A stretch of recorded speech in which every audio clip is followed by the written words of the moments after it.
Le problème qui se pose, c'est que il y a une tendance en Haïti, le fait de procéder à une sorte de dilatoire pour empêcher la marche de la procédure de la police. L'honorable magistrat, en date du 3 mars de la partie de Congrès, a récusé massivement le tribunal de paix de Inchon-de-la-France par déclaration. L'honorable magistrat, l'article 457 de l'honorable magistrat a prévu la procédure en organisation en masse. Que dit l'article 457 de l'honorable magistrat? La demande en emploi pour cause des suspicions légitimes doit être présentée à peine de l'échéance par requête adressée à la Cour de cassation et signifiée aux parties adverses de la huitaine de la déclaration de l'utilisation faite au greffe, et cette requête doit être déposée à peine d'échéance au niveau de la Cour de cassation avec expédition de la déclaration et les pièces à l'appui de la huitaine de la signification de la requête outre le délai de l'existence. Après avoir effectué la déclaration massive au greffe, la partie adverse devrait signifier une requête aux différentes parties adverses.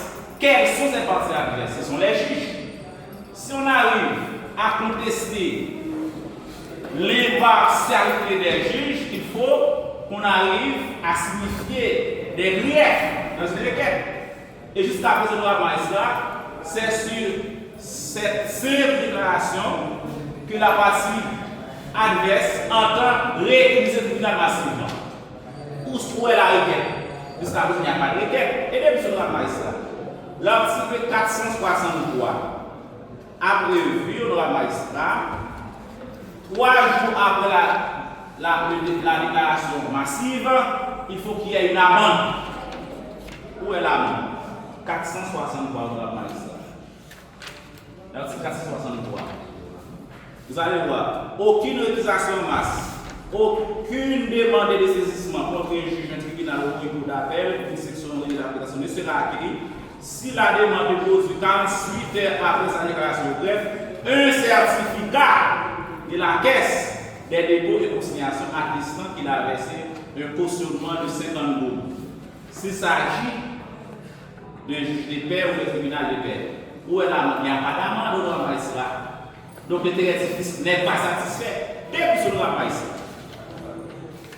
il est des jurisprudences qu'un tribunal peut être privé de la connaissance des affaires que la loi lui attribue. C'est pourquoi, en l'absence de texte formel, la justice a décidé pour être admissible, la demande en renvoi pour cause des suspicions légitimes doit être basée sur des faits précis de nature à faire troubler l'impartialité des juges qui en font l'objet. Où est la requête?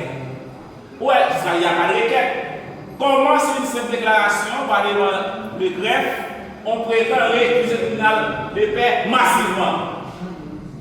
Alors il faudra que nous attendions la décision de la Cour de cassation. S'il y a aucune procédure qui n'est respectée au droit magistrat, quand est-ce que la Cour de cassation va décider? Il faudra attendre environ 20 ans, 30 ans. Donc il n'est pas une savane. Et je n'arrive pas à comprendre comment certains avocats décident de conduire les clients par les pour contester l'impartialité des juges par les tribunaux de droit magistrat. On ne va pas ça. De plus, il y a une autre jurisprudence de droit magistrat. En principe, les juges sont dans le public. Pour que les décisions tribunales soient ordonnées, il faut que les faits énoncés de la requête soient de nature à soulever des appréciations fondées et susceptibles de faire naître une suspicion légitime contre la juridiction dénoncée. L'impartialité des tribunaux ne doit être l'objet d'aucun doute.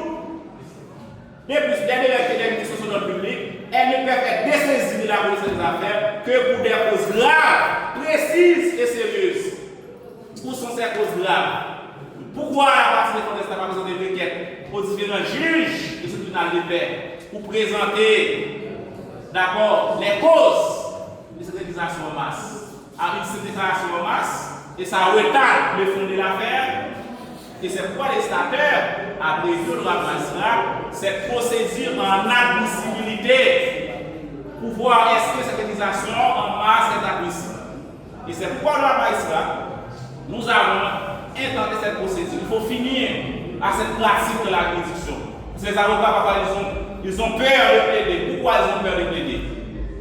Donc, quelqu'un qui s'érige sur la propriété de mon client, et bien il vient au greffe, et bien il fait une déclaration en masse, c'est fini.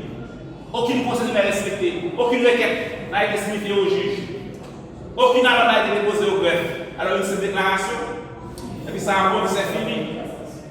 Quand est-ce qu'il faut attendre d'aller sur la Cour de cassation? Alors, je vais attendre 15 ans, 20 ans pour la ça. Si sur la ça, nous demandons au tribunal de faire droit à notre demande en admissibilité en masse. Et c'est pourquoi vous allez voir que la partie défendresse, elle a demandé de réviser.